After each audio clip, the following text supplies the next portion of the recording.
and welcome everyone. I'm Faith Cantor, and as part of my Detox Summit I am interviewing Sandy Newbigging today. Hello Sandy. Hello.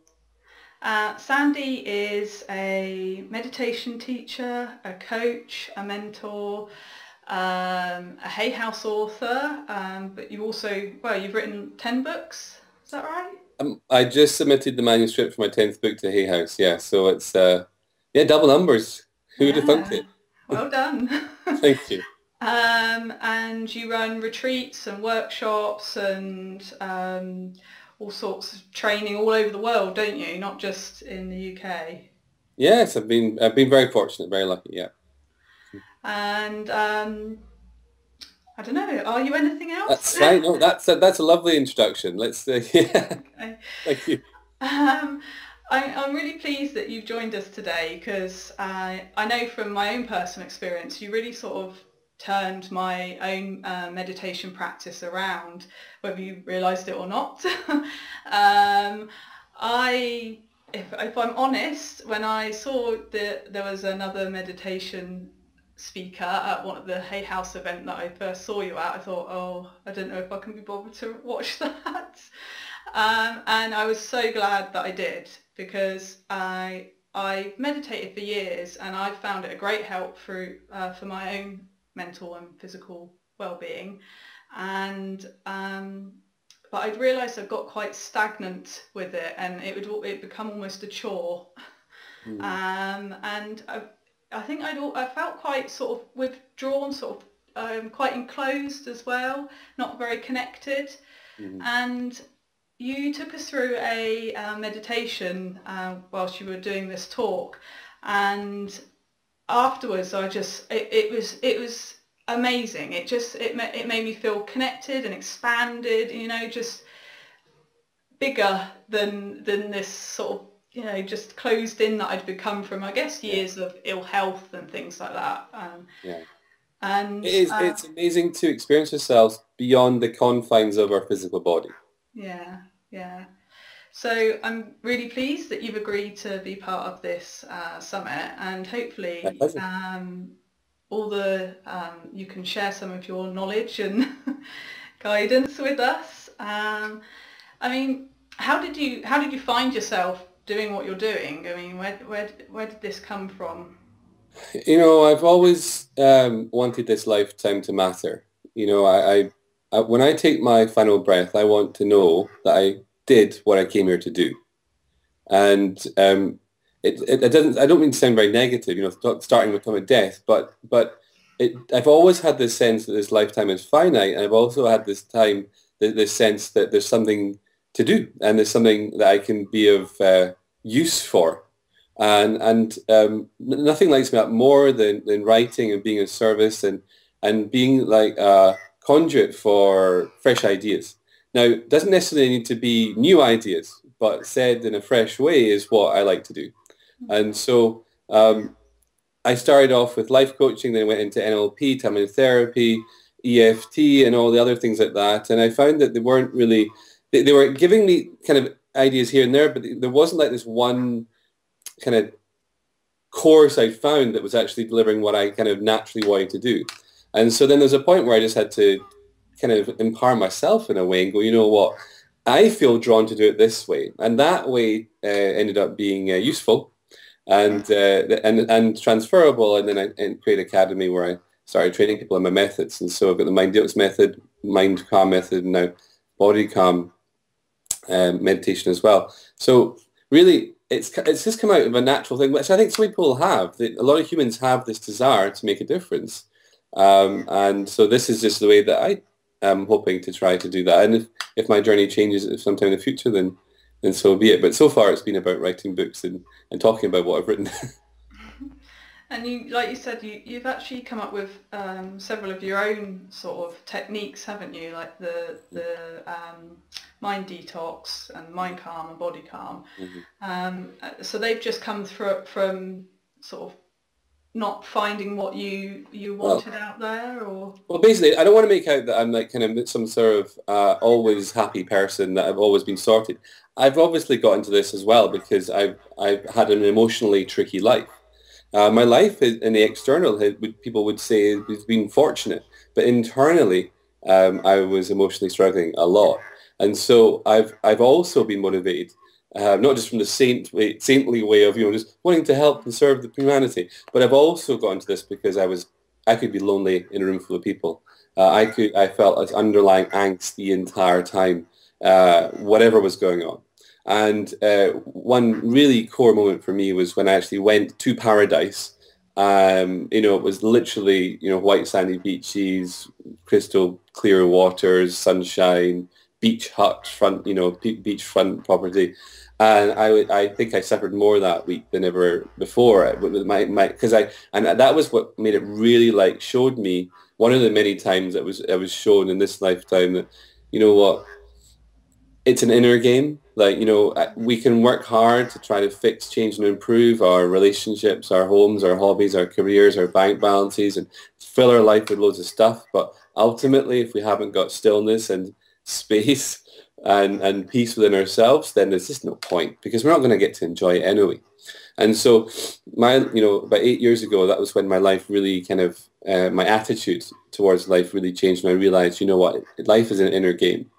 And if I'm going to enjoy this life, then I need to make sure that I've found peace on the inside. Yeah, yeah.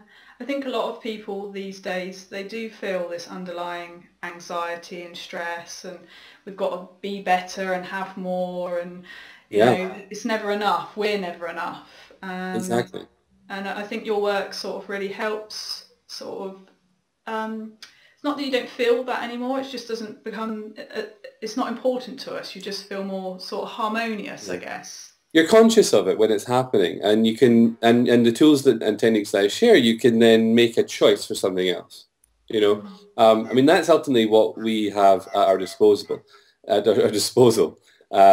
is choice. Now, until we, in Christian Northrup's words, until we wake up from the mangrove of our own conditioning, we can't make that choice. And that's what, really struck a chord with me, is that I've been on all these personal development courses, and I'd read lots of books and stuff, and they're all saying it's your choice, but ultimately I don't believe it is someone's choice until they've woken up enough in order to be able to make the choice. Knowing you have a choice does not mean you can make the choice. Do you know what I'm trying to say? And so a lot of my work is working more like, okay, yes, we've got that choice, but how do I actually make it? What do I do? And so when I first started out, I had a million steps for it, and now I've kind of dissolved it down into something you can do instantly, and then from there, there's other things you can do. But essentially, I've tried to make it so simple for people to enjoy mind, calm, clarity, access their wisdom, and all the rest of it. So that, because we don't have time to do 15 steps before breakfast. We need to be able to be walking up the street, doing the dishes, having a conversation, in the car, stuck in traffic. Whenever we notice ourselves in a stressed state, we need to be able to do something right then and there. And that's where I think, I'd love sharing these techniques with people. Yeah, and like you said, your techniques they do seem really quick. Not quick, but they're I guess they're just effective, aren't they? Because when I know myself, I've done things where I've had to sit down for an hour, or meditate for 30 minutes and all this other stuff, and you tend not to do it then, and you find reasons like, oh, I'll do it later, or this, that and the other, and then the next day you wake up anxious and a bit depressed and a bit. So having some really simple techniques to sort of alleviate or just to help those things is seems like the way to go with our busy lives that we lead these days. Yeah, would you want me to share them with you? Yeah, that'd be great. Cool. So, guys at home, hello, and I hope that you're enjoying this chat. I want to make sure you leave here with some sort of takeaway. And so one simple way of doing that is just to start to notice the space that you occupy. Now, what does that mean? Well, just don't try to think about it. Many of these techniques, which are I'm sharing with people to calm their mind, to quieten their mind, is actually all about not thinking so much. And so to get the benefit of the techniques and little games that I share, You can't think your way through them. So just right now, as you're watching this, just start to notice, without thinking about it, the space that you occupy. And notice the space in the room. Don't try to see it. It's invisible. But just start to become present enough and aware enough to start to notice that space in the entire room. And just that simple little exercise of noticing the space you occupy, noticing the space in the room, even starting to notice the difference between the space you occupy and the space in the room. Don't try to figure out how to do that. Just notice how you can very naturally just notice the difference. You won't intellectually be able to think about it. You'll just get a sense of it. You'll just get a, and whilst you're getting a sense of it, whilst you're exploring it, whilst you're developing your consciousness explorer muscles, you're going to find there's more of a stillness within you right now. There's more of a calm. You're less distracted about what you were worrying about before or what you've got to do later. There's much more presence. And so all I really want to do, people, is give as many little games as I can, like the noticing the space you occupy. This is a little throwaway. But like as many games as I can in order to help people to be consciously aware. Because ultimately, when we become consciously aware, we start to experience the aspect of ourself that is consciousness.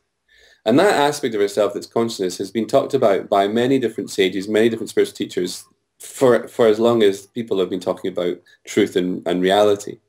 And that consciousness is what's aware of this moment occurring. It's what's aware of your thoughts. It's what's aware of your emotions. It's what's aware of your body and what's going on in your body. It's the consciousness that's aware. And we are so caught up in what we are aware of, we tend to forget to be aware of what's actually aware. But when we start to be aware of what's aware, we start to experience that awareness. We start to experience that consciousness. And that consciousness is still and it's silent and it's infinite and it's calm and peaceful. And when we're attentive to that, we're no longer caught up in the mind. We're no longer caught up in the judgments. Therefore, there's no reason not to love. There's no reason not to be happy. So hanging out in consciousness, I've discovered, and as many other teachers have as well, is really core to being happy. So all the things that we want, to have more health, we're less stressed when we're in consciousness because we're not caught up in the meandering manic mind, and all the many other benefits of being consciously aware. So mind calm, body calm. The calm stands for conscious awareness life meditations, and my desire is to invite and remind people about the importance of being consciously aware, and then give them some simple ways to do it that give immediate results so that they can then actually use it and benefit from it and see in their own life, that, oh my God, like if I'm caught up in my mind, if I'm caught up in emotion, if I'm caught up in the drama, if I'm caught up in the story, if I'm caught up in an argument, I just come back to being consciously aware and I'm immediately more calm. I immediately have more clarity. I'm able to apply my wisdom to the situation. And I'd like to share one more thing before I stop this meander, is that there's nothing wrong with the mind, but the mind tends to become chaotic when it loses connection with spirit. And when you become consciously aware, when you start to, again, like notice the space that you occupy, notice the space in the room, and you become more into yourself, you align more with spirit. And then that is able to then guide the mind. And so a guided mind based in, your higher dimensions is actually a very useful mind. It's when that spirit self, that soul, drifts off because we're no longer attentive to it anymore. The mind's left its own devices and it just becomes really manic and crazy and a bit silly, to be honest. And so it's not about never thinking again. It's about from a conscious place, a spiritually guided place, living from there. Yeah.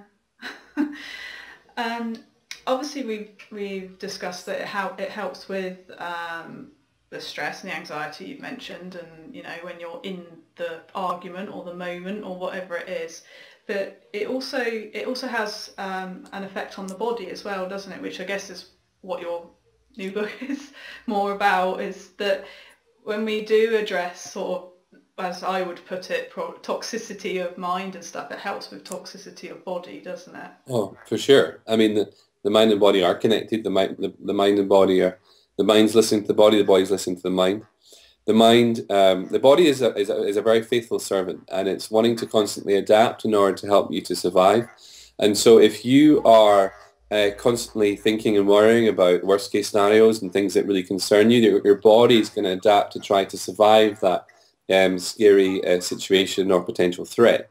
And essentially, if you think about it this way, if were to go outside and it started snowing, then you would go run back inside, you'd get a jacket, get a woolly hat, get some gloves on, proper shoes, and you'd then probably go back out for your walk. Well, you've just adapted to survive the environment, and internally, our cells are adapting to survive the chemical climate in which they are perpetually presented with on a daily basis. And so our thoughts, our feelings, our intentions, our belief systems, all these things play a massive role in the mind-body connection and what's happening in the body.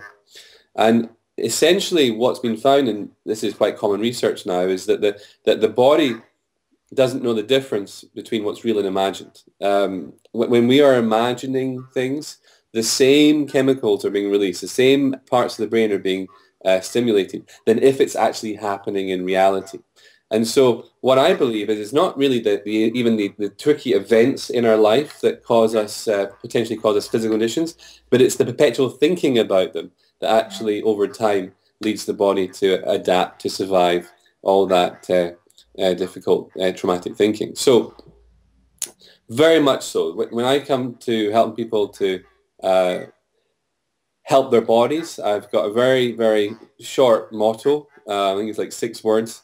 And it's summarized in simply, rest is best and harmony heals. And within that, there is a huge amount that we can explore. Rest is best is about recognizing that if you've got a condition, if you want to be healthy, it's vitally important that you don't just sleep, but you meditate, because people aren't getting enough sleep to clear the amount of stress that has been accrued and stored in the nervous system and in the 12 systems of the body. It's really we're just not getting enough rest at night. It takes about 5 hours to get to the deepest level of rest when we're clearing and releasing and doing the most healing. And most people are only sleeping like 7 hours a night if they're lucky. So it doesn't leave much of a window to clear the amount of stress from all the things that you've mentioned beautifully in your book, from all the toxic foods and drinks and environmental pollutants like perfumes and Wi-Fi's and all the stuff that we're subjected to these days. There's just such a huge stress bar in the body that to counteract it, we must have some kind of meditation routine of some sort. So as you use meditation to calm your mind, guess what? Your body, due to the mind-body connection, relaxes too, and a huge amount of healing can occur, and you can really use rest to aid recovery and use meditation to motivate that. And then on the healing harmony heals side of things, then there's certain conditioning that we picked up along the way, which has caused us to be in conflict with certain elements of the human experience. Often people are in conflict with their emotions. They're often in conflict with their past. They're often in conflict with what's happening in the present moment. They're in conflict with their own hearts, and so on and so forth. And so to experience more harmony, it's really important to also, find these areas in life that we're in conflict with and then resolve them. Because I've found that although we say stress is the main cause of conditions, I believe stress isn't the ultimate cause, because stress is caused by conflict. And so we're looking to resolve any conflict within ourselves. And in doing that, the harmony increases. And the more harmony there is, then the more body is able to heal and be balanced. And that's what I love about your book, is that you're sharing loads of ways to clear any conflict which the body is, the states of body and the conflict the mind is in order so it can naturally perform as it's designed. Yeah. That's why I'm having this interview with you, because I love your work, and I really hope that your book gets out there, and it's an important book to get out there. So good luck with it. Cheers. So for anyone that's sort of new to, they have tried meditating and couldn't clear their mind, as people think you need to, or or just new to the whole idea of sort of detoxing the mind, where do you think people should start? Well, the first thing that should start is not trying to never have a negative thought ever again. Even the way I said that shows that you can't not have a negative thought sometimes. There's going to be times when your mind is going to swing into the negative. And it's because the mind makes sense of reality by playing what I like to call the judgment game. Puts everything into a box of good or bad, right, wrong, better, worse, positive, negative. And that inevitably leads to the fact that sometimes the mind is going to end up in the bad, wrong, worse, and negative boxes when it's trying to make sense of reality and decide if you're going to be okay. It's got your back. It's trying to make you be happy. And so it's playing the judgment game to help you eventually get there, which is one of the reasons why we need to meditate to get present. So I would say the first thing to do, which will take a lot of pressure off you, is to recognize detoxing your mind is not solely about getting rid of all your thoughts. In fact, one core aspect of it, in my opinion, it's more about learning how to improve your relationship with your thoughts. And a simple way you can do that, like changing your relationships with your thoughts 101. You know, like if you're going to starting out, you've never done anything like this before, I would simply sit for 30 seconds or so and count your thoughts. Now, you might go, well, that sounds a bit boring, or why would I bother doing that? I mean, but it's really fundamentally important, because just by doing the simple exercise of counting your thoughts, you have to be the observer. You have to move into more of an aware, observing the thoughts happening as opposed to being the thoughts. And that simple act of counting your thoughts is like one of the first simple steps you can do to start to untangle yourself from your mind. Now, I wouldn't recommend you spend all day counting your thoughts, and I wouldn't recommend you meditate for half an hour counting your thoughts. You might go mad. That's not what I'm suggesting you do. I'm suggesting the first step is to count your thoughts, because you'll discover that in that 30 seconds, if you are aware of sounds, because the mind will want to label the sound, so that's a thought. If you're aware of physical sensations, again, the mind will usually want to label that physical sensation, so that's a thought. If you're aware of the voice in your head that sounds like you, talking and saying stuff like, I'm not having any thoughts, or how many thoughts am I having? If you can count these thoughts as well, you're going to find that you have about a thought a second or two. You know, it's literally, the mind is just like a ticker tape, just often ticking over, especially if you've not meditated much in your lifetime. So, and within that, you're going to discover that your thoughts are temporary. And that is a huge step forward when it comes to, you know, your first steps into meditation and your first understanding of who you are. Because we often think we're the voice in our head. We often think we are our thoughts. We think we are the dreams and the imaginations and all that. We think that's us. But the reality is that we are the permanent, unchanging aspect of ourselves. And these thoughts are all coming and going within that. And it brings us back to, well, what is that that's permanent? And it's the conscious awareness we were talking about earlier in the session. And so I believe meditation is ultimately about learning how to be yourself. And when I say be yourself, I'm not referring to the self that you think you are, your self-image, your identity, your job title, your marital status. I'm talking about the self with a capital S, the permanent, unchanging self. It's the underlying contextual landscape for which everything else in your life occurs. And if you can reconnect and rediscover and fall back in love with that aspect of yourself, you're going to discover what true love is, that you're going to explore this life with much more lightness, with much more freedom and liberation. And you're going to do what you came here to do, in my opinion, which is to really know yourself, to wake up beyond the mangrove of your conditioning, and to know yourself as one with divinity. Wow. It's pretty powerful stuff then, isn't it? Yeah, so we moved from counting thoughts to being one with divinity. That wasn't quite bad in a 2.5 minute ramble. I hope that's useful for you, and for listeners. I know that you know this because you've been working with me, so you know this is familiar to you, and it's been beautiful to see you transform. You're already doing fantastic, but just the subtleties of this, just, you know, have you noticed that they just these little tweaks here and there, and engaging from more presence and consciousness makes all the difference. Yeah, it certainly does. Mm. Yeah. So if people wanted to find out more about you and what you're doing, how can they connect with you? Well, they can follow me on social media. Just type my name into, you know, Facebook or Twitter. And my name is Sandy Newbigging. So if you go to www.sandynewbigging.com, you'll be able to find out about my brand new courses and online courses and all that sort of stuff. But don't do that until you've bought this wonderful lady's book, okay? Promise me.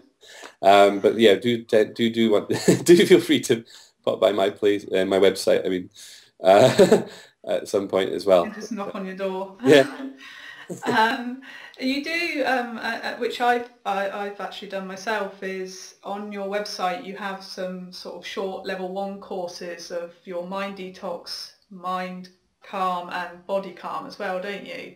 That yeah, people can sort of go on and do just online whenever they want really as well, can't yeah. they? I So, believe that I wanted a couple of years ago. I just got the hit that I really wanted my stuff to be available anytime someone needed it.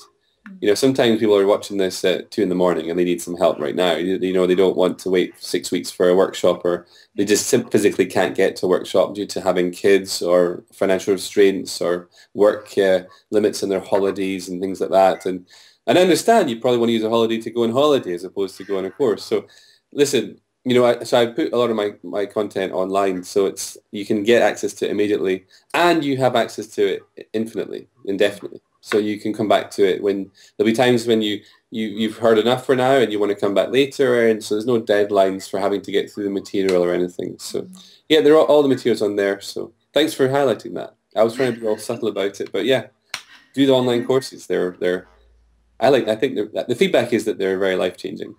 Yeah, yeah. I like you said, you can just do a bit here and there whenever you want as well. I think that's quite good. If you do wake up in the middle of the night and feel stressed and anxious, you can just log in and do a little bit.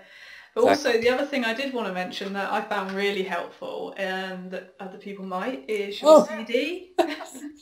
thank you. Um, and I really like this because there's like a longer meditation you can do, or you can break it down into parts, can't you? So people don't have to, just spend 30 minutes doing a meditation. They can just do a short bit if that's all they feel able to do. Yeah, it was important to make it accessible, but I always like my stuff to be like, you can do it really quickly, but if you want to dive deeper, you can. If you just want to lose some stress and sleep better, use the techniques. If you want to wake up and know your oneness with divinity, it will also work for you. So basically the techniques are kind of a way neutral, and they will give you what you personally want from them. And so the meditations album, the Mind Calm meditation album, yeah, there's some guidance in the first few tracks, and then there's a 13-minute meditation that's got a 3-minute relaxation, and then into a 10-minute meditation, and then you've got 10 3-minute meditations, which most people I think is listen to. They let them run into each other. Yeah. So you can have a 13-minute or a 30-minute. Or if you've if one of the meditations is really resonating with you, you can just stick it on repeat and just do the same one and really, ingrain it. So yeah, it's I'm very surprised by it. Hay House as well are very surprised by it. They've just actually asked me to do a body calm album because the mind calm one's been so successful. It's been in the bestseller list since it came out months ago, and what they're amazed about is the hard copy sales. They've never, normally it's the downloads, but the people are wanting to own this CD, and obviously they can put it on their computer if they want to anyway. But yeah, I'm really excited by it, and thank you for. It really lit me up when I saw you raise it up like that. It was like, oh, because I forget people have my stuff in their house. Oh, cool. Hello, books. Thank you very much. But yeah, this is what I hope you experience. You know, um, Okay. having it's your first book, and it's a real honor to be an author, because people take a bit of you into their house, and if they like what they read or it's helped them, they tend to keep a bit of you with them, and that's lovely. I still remember the authors that have really stayed with me and inspired me, and it's a real honor to do this work, and it's such a balance between getting trying to get out there, you know, make sure people read it and stuff like that. And it's that balance between that and just sometimes just checking in and remembering, you know what, it's quite a cool thing. I've written a book. You know, you give yourself a pat on the back. You've written a book. You've published a book. It's sitting behind you on the shelf. It's stunning. Oh And yeah, it is, isn't it? yeah, oh yeah, that little that little role. All of those there. But it's amazing. You know, it's an amazing achievement, and it makes you know. I hope you're enjoying it. I am, very much so. Thank you for taking the time to speak to us all today. It's been very informative. Is there anything you want to leave us with, or are you sort of... Just remember that you know we're here for a very important purpose. You know, we're here to learn how to live fully and completely, and to live fully and completely is not what you think. Life is already full and complete. It's our jobs to remove the blocks within us that we've picked up along the way that are preventing us from fully feeling and experiencing the life that is already full and complete. And so you don't have to try to strive for more. You just need to remove the blocks that are preventing you from experiencing the infinite. Wow, thank you for that. Okay, well, thanks. Like I said before, thank you for speaking to us and taking this time out. And your details will be below the video, so anyone can click straight on those and go straight through to your website and books and things like that. Thank you So very much. thank you.